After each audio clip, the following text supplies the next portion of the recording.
see, now I don't have to talk about myself because Drew did it all for me. And actually, there is something to her saying I made her everything she is, because Drew was a very early supporter and someone who really pushed me and encouraged me in leadership roles in the bar and worked with me a lot. And the School to College program is as much her baby as it was mine.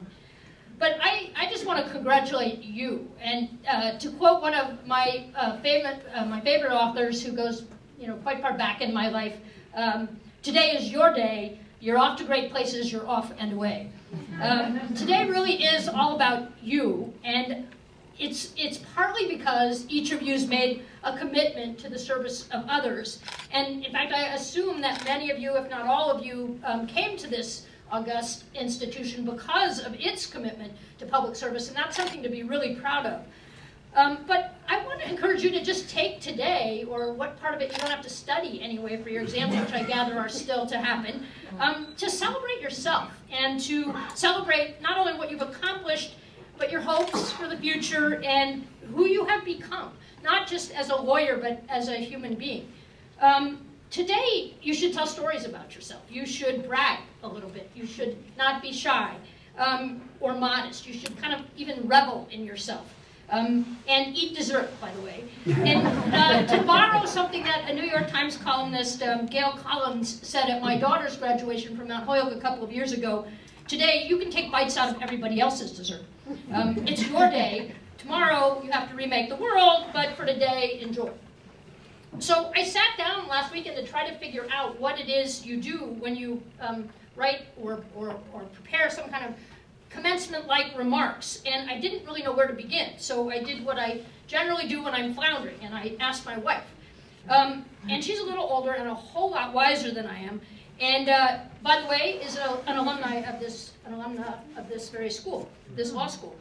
So being older and wiser, she told me exactly what to do. She said, well, why don't you go on the internet and like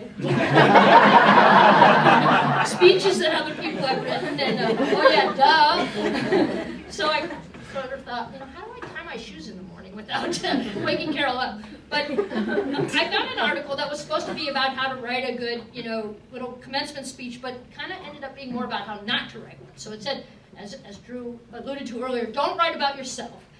Don't make it too long. Don't make it irrelevant, which I guess means make it relevant. But it didn't really help that much with what to say. It more helped with what not to say or what not to write. So then I went and read a number of addresses, including the one that Gail Collins wrote that I remembered enjoying. And I read a number of speeches, which, by the way, most of the really good ones are written by really accomplished authors and not by lawyers. So I just want you to keep that in mind.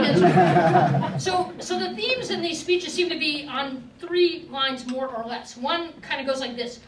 Our generation solved, or at least made huge progress on a lot of problems, and you, who are surely as talented and smart as we are, you can use your education to do the same thing. Okay. Another one is a little more realistic, but a whole lot more sobering, and it goes kind of like this. We, our generation, have left you a lot to do. In fact, we have left you quite a mess. Sorry about that, but we know you're up to the task of cleaning up the messes that we made, even though they're very big. In fact, huge. Like, for example, using up all the fossil fuels, causing climate change, overfishing, polluting, leaving people in poverty, consuming too much, giving corporations unfettered rights to donate to political campaigns, and basically ruining democracy, rolling back regulation to the point that unfettered capitalism almost destroyed our economy, yada, yada, yada, yada, yada. And so then there's the third model, which is focused on kind of you're growing up, and you're becoming an adult, and what does that mean? You're gonna develop wisdom and compassion, and by the way, this great education that you just went in deep hock to get doesn't give you those things. It's going to take a whole bunch of more years. So just hang on, So I came away from reading those speeches with the feeling that, even though they're pretty terrific, and some of them are funny, and they're written by people who are way more talented than I am, they just didn't seem to fit this celebration for you today. And let me tell you why. Golden Gate's students, and particularly the Public Interest Law Foundation students, don't deserve that kind of a speech. And, well, the first one, it's optimistic, but it's kind of unrealistic. And It's true that my generation has had a few successes, but the challenges that you guys are facing, in my view, are much more daunting than the ones that we faced, in part because of problems that we didn't solve. The second sort of model is more realistic, but honestly, it's kind of depressing. And the other thing my wife said to me, by the way, when I asked her, what do you do? She said, don't be depressing. So that kind of rules out the number 2 model. So I would also note that, this group of people, I don't need to tell you what the problems of the world are. You are visionary, you are smart, you are engaged. You came here looking to find those problems, to solve those problems, to figure out how to use the law to do it, or at least to use the law to educate yourself to do it. And so that's why you're here. So I'm not going to give you anything really brilliant and insightful about what the world's problems are, other than a headache. So that kind of leaves a third theme, which is about wisdom and compassion and about how long it will take to get it. And the problem with that version is that you really don't have time to wait for wisdom and compassion. And secondly, and more importantly, you've already demonstrated that you have wisdom, and you've already demonstrated that you have compassion, or you wouldn't be doing public interest work already. And you wouldn't be planning to do it for your career. And it's a really good thing, because the challenges that you're facing really are big, and you're going to have to tackle them right away. You're not going to be able to wait 20 or 30 years like me to get a little bit of wisdom. And that's a good thing. And it's a good thing that you guys are here today and that my generation was back then. So what I want to say is that you guys are incredibly special, and in a lot of ways you're more evolved than we were. And I'm really convinced that you have the qualities that it takes to address these challenges, the ones that I'm not going to talk about because they're too depressing. But, and they're not challenges that lie ahead, they're really challenges that are already on us. But to do this, you're going to have to think big, really, really big. And you're going to have to take risks, and take risks that are bigger than the risks that we took. And lawyers in my generation tended to be risk averse, actually. And you're not, and you already have shown that you're not, and that's a good thing. So Carol and I also talked a little bit about people we know in your generation and among our friends and some of the colleagues that we work with on both public interest things and in our work world. And we thought about one of our friends who has a son named Ben, and Ben graduated from Lehigh University, where he played varsity soccer and was a big soccer fanatic. And when he got out of school, he turned around and he created a program called Soccer Without Borders, and he travels to Africa and South America and Central America and raises money and spends time with disadvantaged kids who don't have resources, not only helping them, giving them equipment and coaching and stuff to play soccer, but using soccer as a way to help them learn skills that will enable them to improve their lives. We were also thinking about our daughter Natasha's classmate and friend Shayna, who is from the Philippines, but also went with my daughter to Mount Holyoke. And when she got out of Mount Holyoke, she went back to the Philippines, and she started a program called Jeep Need. And it is a program, she knew from growing up in the Philippines that they don't have money in the schools for science labs. So she raised money, asked people like us and everybody she knew, and bought some Jeeps and equipped them. And they're basically roving science labs that go around to the schools in the Philippines to help teach them science. And I also thought about this young and fairly recent graduate of Brigham Young University in Utah, who, which as you know probably is a Mormon school, and while he was there, he started the first chapter, I think he was a first year, of the American Constitution Society at Brigham Young. It's kind of an hard to imagine thing. The American Constitution Society, like this organization, very progressive, very, I guess you'd say left of center, and about making change for the better. Not only did he start the chapter, but he invited me to the school to come and speak about marriage equality. And he convinced the administration of the school to let me do it.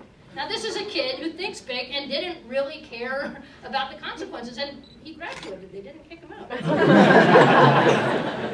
And by the way, I got a good reception there when I talked about marriage, to my surprise and delight. And so thinking about those individuals who are just examples, they are like you. They're committed to making a difference. They're like your generation, out-of-the-box thinkers. They don't think about limitations and what they can't do.